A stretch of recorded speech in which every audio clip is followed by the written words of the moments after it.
Você sabe o que todas essas peças têm em comum? Fica comigo até o final desse vídeo que a gente vai falar sobre isso.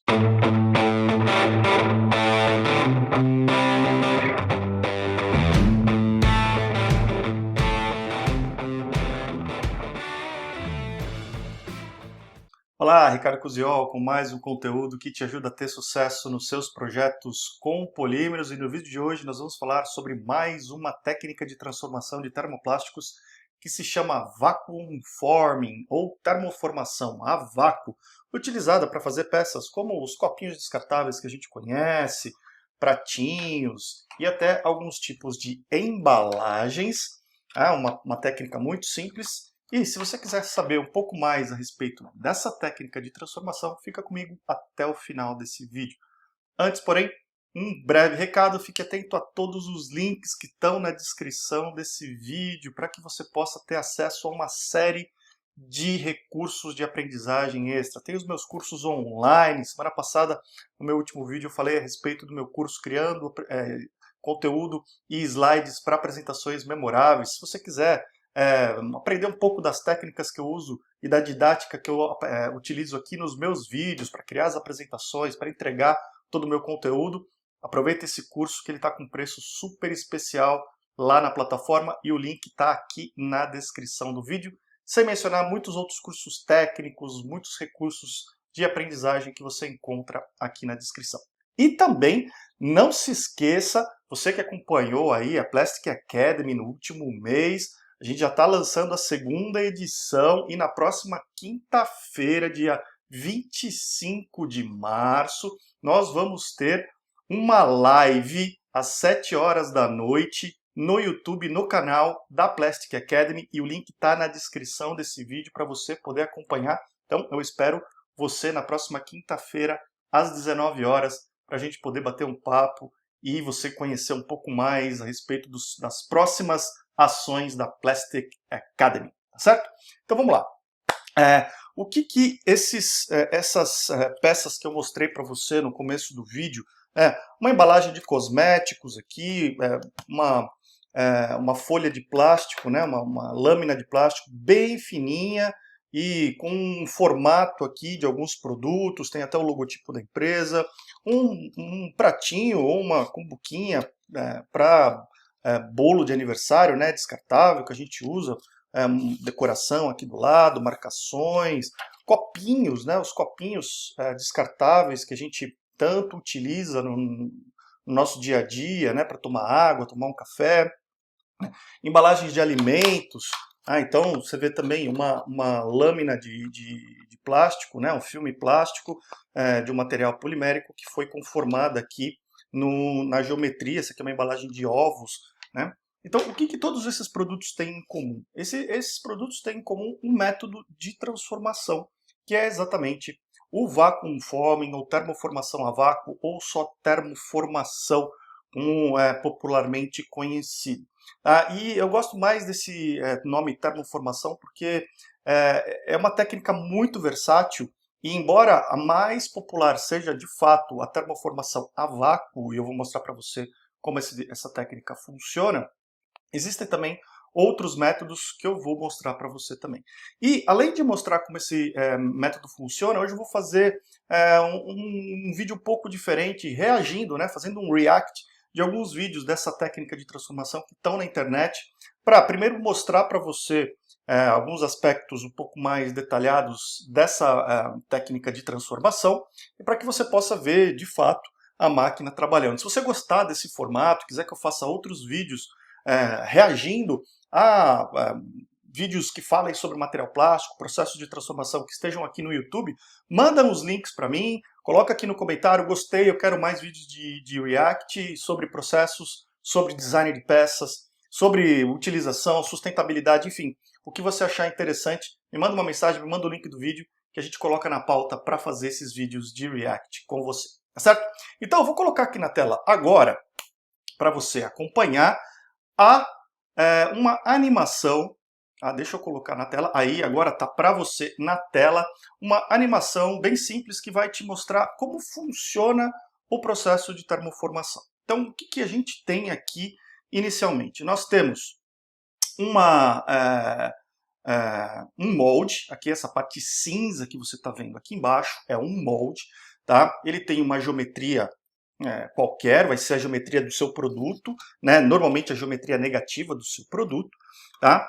Ele pode ser um molde macho ou um molde fêmea, tá? O que significa isso? Um molde macho é aquele molde que vai ter uma peça proeminente, como essa que você está vendo aí, e a peça vai ser formada ao entorno desse molde, né? Dando o contorno externo desse molde.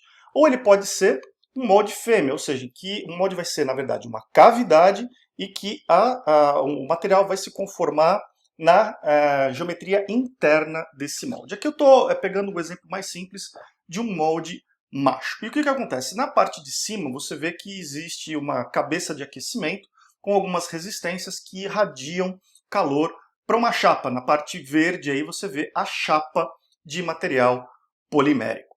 Tá? Essa chapa, então, vai ser aquecida até um ponto em que ela fique no estado mais plastificado, mas não necessariamente fluido, tá? Em que ela ainda tenha uma certa resistência.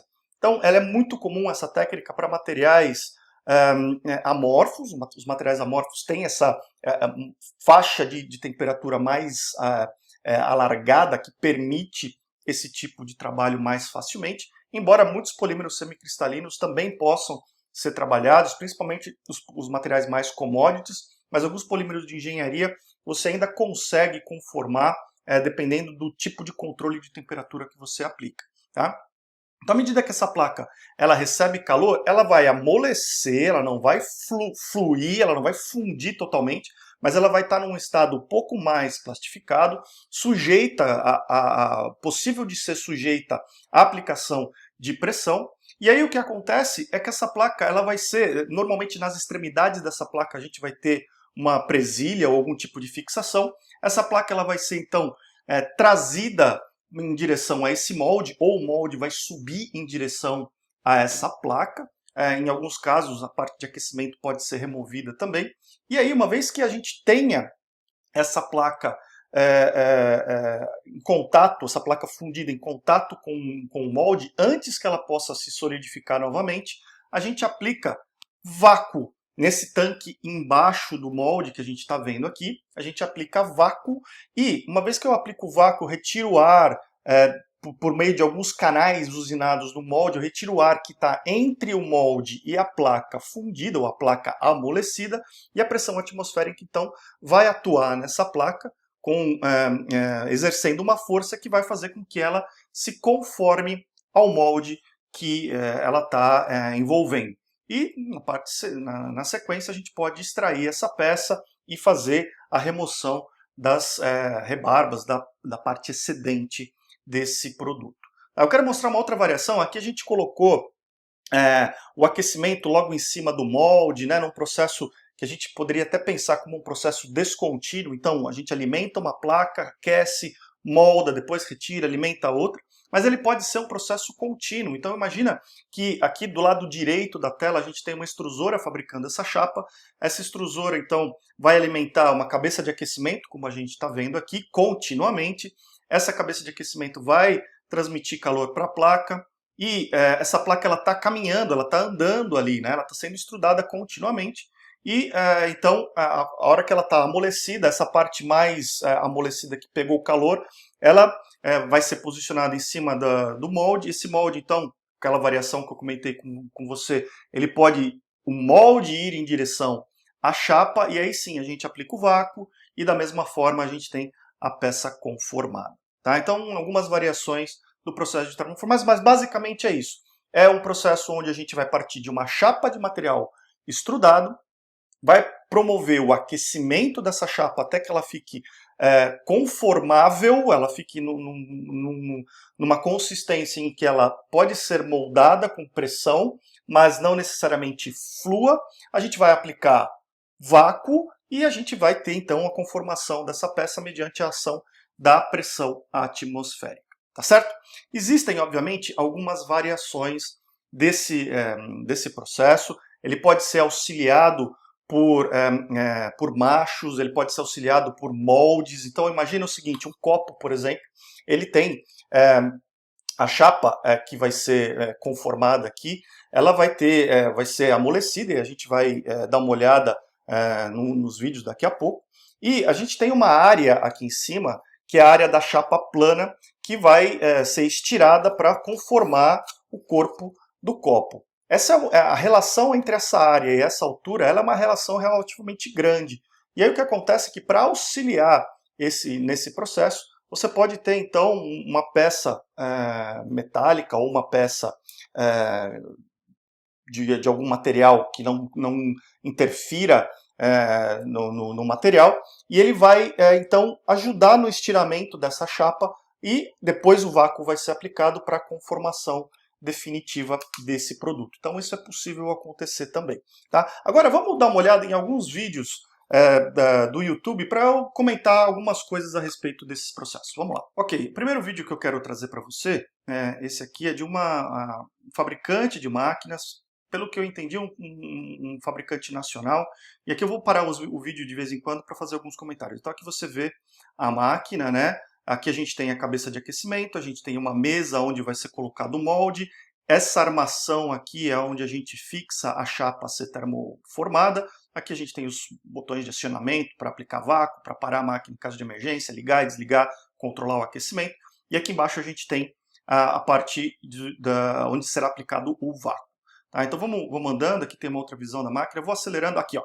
Essa é uma parte interessante que mostra a parte de aquecimento dessa máquina. A parte de aquecimento, nesse caso aqui, são resistências elétricas que vão fazer o aquecimento, mas as máquinas elas podem ter diversos tipos de aquecimento diferente. Então pode ser por resistência, pode ser por esse tipo de resistência elétrica, pode ser aquelas resistências cerâmicas, podem ser sopradores de ar quente, enfim, a tecnologia de aquecimento ela vai depender do nível de aquecimento que você precisa dar na sua peça, em função do material que você usa, da espessura da chapa, né?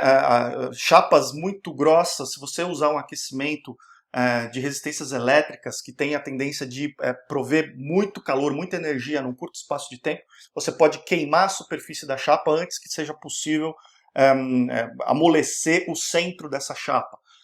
Então, aí você tem que usar outras formas de aquecimento que provejam calor de forma mais lenta. A mesma quantidade de energia, mas de uma forma mais lenta. Vai demorar mais tempo para você aquecer a chapa, né? Mas é uma forma melhor de controle. Você pode ter controles por zona de aquecimento para aquecer de forma diferencial também, é uma possibilidade.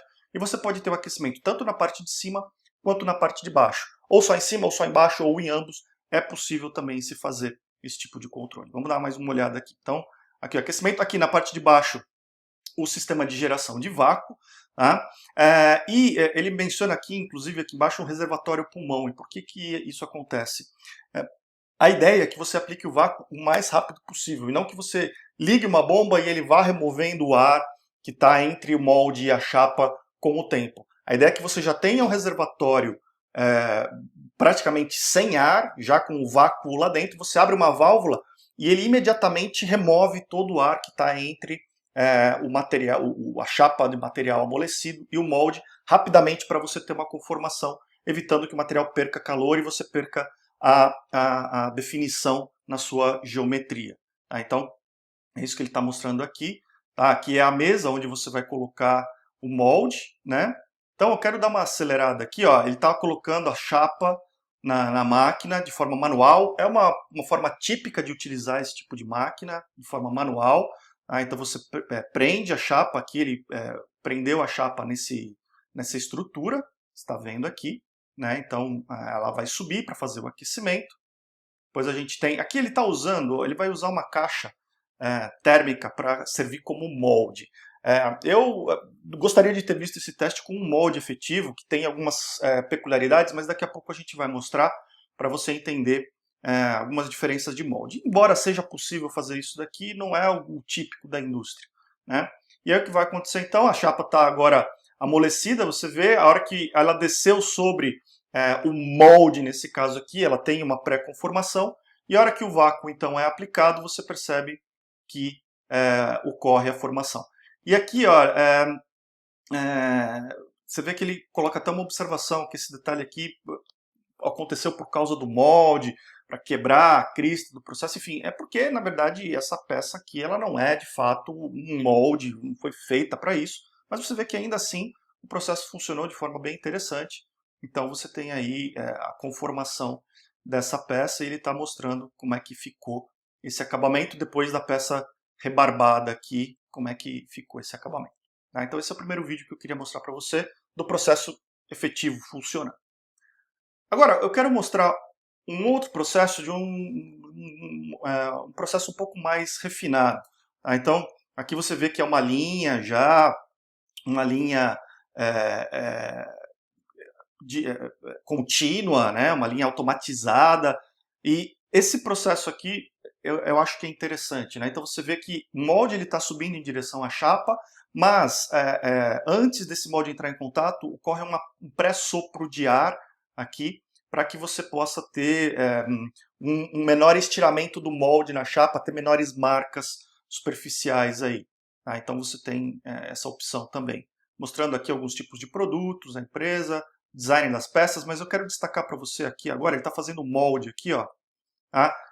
O detalhe aqui, esse molde é um molde de alumínio, né, um molde metálico, mas o vacuum form ele é um processo bastante simples e que você pode utilizar inclusive moldes de madeira, molde de resina, porque realmente, dependendo do tipo de peça que você vai fazer, o nível de acabamento e o nível de qualidade que você precisa, com esse tipo de material você já tem uma boa performance. Tá? Mas no caso de peças industriais, mais cosméticas, é realmente necessário. Agora aqui, ó, o que ele está fazendo? Ele está usinando os furos no molde por onde o vácuo vai ser aplicado. Se vocês lembrarem da animação, tinham aqueles canaizinhos no molde por onde o vácuo era aplicado, e aqui você vê no molde, então, ó, dá para ver esses canaizinhos aqui por onde o vácuo vai ser aplicado, ou seja, por onde o ar vai poder passar para ser removido daquela região entre o molde e a chapa. O que ele menciona é que muitas vezes você não consegue nem ver esses furinhos na peça acabada. Algumas vezes você pode ver, eu tenho uma peça aqui termoformada e você vê na base dela, não sei se vai ser possível você enxergar aí, eu acho que a câmera não vai focalizar direitinho, mas aqui na base você tem sim, pode visualizar um pouco desses furinhos, vai depender muito da espessura da chapa que você está usando, da temperatura que você utilizou e obviamente do material. Tá? Mas esses detalhes do molde que eu gostaria de trazer aqui, deixa eu voltar um pouquinho, esse molde aqui, ó, esse molde que ele está mostrando aqui, é um que você tem na parte de baixo o molde fêmea, que vai conformar a parte externa do produto, e você percebe que na parte de cima a gente tem um molde macho, que vai auxiliar na conformação. Então é uma situação possível também na termoformação a vácuo. E aí você vê os produtos, você vê a produtividade, né? Aqui a gente tem a bobina alimentando o processo, não é um processo em linha de extrusão, mas é um processo contínuo com a bobina contínua, né? Aqui a gente tem esse processo, e aqui eu quero a rebarba sendo retirada da peça, né? Esse processo aqui que eu queria chamar a atenção também, ele é um processo de fabricação dessa caixa em policarbonato, e você percebe a espessura, uma chapa bastante espessa, de 8 milímetros de espessura, né? E você percebe então que depois da termoformagem, a peça aqui, a termoformagem acontecendo, né? Depois da termoformagem, tem um tempo de resfriamento relativamente longo para você esfriar a peça naquela região, inclusive eles podem aspergir um pouco de água aqui, é o que está aparecendo, tá? Depois da peça conformada, tá aqui o acabamento. Eu particularmente achei que o acabamento dessa peça ficou mais ou menos, mas nesse caso aqui você vê o nível de sofisticação que pode chegar, a peça vai ser usinada depois para remover essa rebarba, né, que pode depois ser reciclado, né, obviamente, e a gente tem a peça acabada. Depois tem mais um processo contínuo aqui e tal, mas eu quis trazer esse processo para você ver que ele pode ser um processo super simples e um processo mais complexo. E ele pode ser tão simples a ponto de que você pode fazer uma termoformação na sua própria casa, né? Então, eu vou trazer aqui esse cara aqui, ele é um youtuber que faz os faça você mesmo. Então ele criou aqui, ó, ele criou uma mesinha toda furadinha, né, com um frame com uma peça uma chapa plástica aqui, as presilhas, ele tem um aspirador de pó conectado na parte de baixo, e a chapa já veio pré-aquecida para cá, ele aqueceu naqueles sopradores de ar quente, botou algumas coisas aqui em cima e, olha lá, conformou. Simples assim, para você fazer na sua casa. O que eu quero chamar a atenção aqui é que é um processo super simples para você poder fazer esse tipo de coisa aqui nessa casa. Eu não usaria para fazer contato com alimentos, uma vez que eu não sei a origem da chapa que foi utilizada aí, mas enfim, é o que ele está mostrando aqui. Tá? Assim, eu uso esse vídeo aqui para mostrar para você a versatilidade do processo. Agora ele vai entrar no detalhe de como ele construiu e tal, mas eu quero chamar a sua atenção agora, voltando para cá, da versatilidade desse processo. Eu quero traçar um paralelo entre o processo de termoformação e a injeção. Por que eu não injeto esse copinho? Por que eu uso a termoformação? Então, quais são as vantagens? As vantagens são os menores custos da termoformação. Como você viu, os moldes são muito mais simples, não exigem tantos componentes, você pode ter várias cavidades. A gente viu naquele processo contínuo, fabricando embalagens, a quantidade de cavidades que tinha naquele molde, né, a velocidade do ciclo, né, a gente pode trabalhar com espessuras bastante fininhas, então você aquece a chapa, a hora que ela conformou, ela já solidificou, ou com chapas até mais grossas. Eu tenho relatos de peças termoformadas com espessura de até quase 20 milímetros, tá? Então é um processo bastante versátil, de baixo custo, alta produtividade, muito simples. Você pode fazer um molde de baixo custo e ainda assim ter resultado satisfatório. Você pode fazer inclusive na sua própria casa para criar algumas coisas aí, embalagens, artesanato e por aí vai. Tá? Então essas são algumas vantagens. Algumas desvantagens desse processo é que, principalmente comparando do ponto de vista industrial, ele gera uma para, que você vai ter que depois remover. Então é um processo que pode ser, num processo contínuo, mais rebuscado como aquele que a gente viu, já um destacamento automático, mas, caso contrário, você vai ter que ter também naquele processo mais refinado lá, uma usinagem da peça para remover essa rebarba, o processo secundário, e essa rebarba vai ter que ser destinada de alguma forma, você vai ter que moer, reciclar ou destinar adequadamente.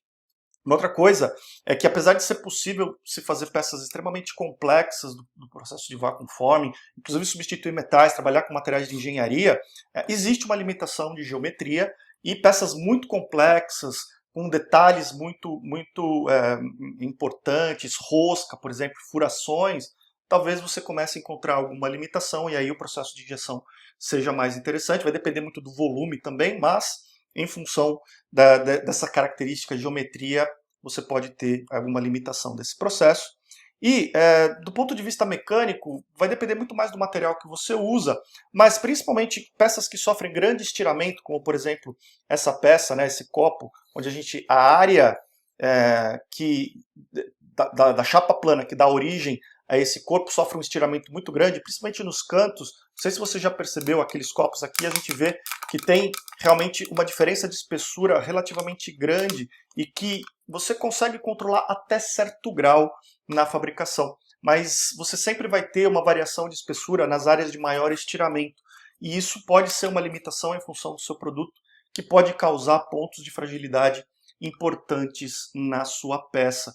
Tá? Então, é importante você ter isso em mente quando você vai utilizar o processo de vacuum form, tá certo? Então, esse foi o processo de vacuum form, espero que você tenha gostado. Tem muito mais coisa para falar a respeito desse processo, variações do processo de vacuum form, como por exemplo você, ao invés de usar o vácuo, usar pressão de ar para conformar peças, formando domos, formando inclusive canopy de aeronaves, para você ter uma moldagem sem contato, com um acabamento superficial livre de marcas que possam ser originadas pelo molde. Enfim, se você quer saber um pouco mais a respeito do processo de termoformação, deixa um comentário aqui, o que você está buscando nesse processo, métodos de aquecimento, detalhes do molde, detalhes de geometria de peça, design de peças e de molde. Deixa um comentário aqui que a gente gera esse conteúdo para você. Espero que você tenha gostado e eu fico muito curioso para saber como esse conteúdo te ajudou no seu dia a dia a solucionar um problema, a desenrolar algum tipo de projeto que você esteja trabalhando. Lembra de compartilhar esse vídeo com a maior quantidade possível de pessoas que possam se interessar por esse tema. Compartilhe nas suas redes sociais, nos seus grupos técnicos, e a gente se vê no próximo vídeo. Um grande abraço! e até lá.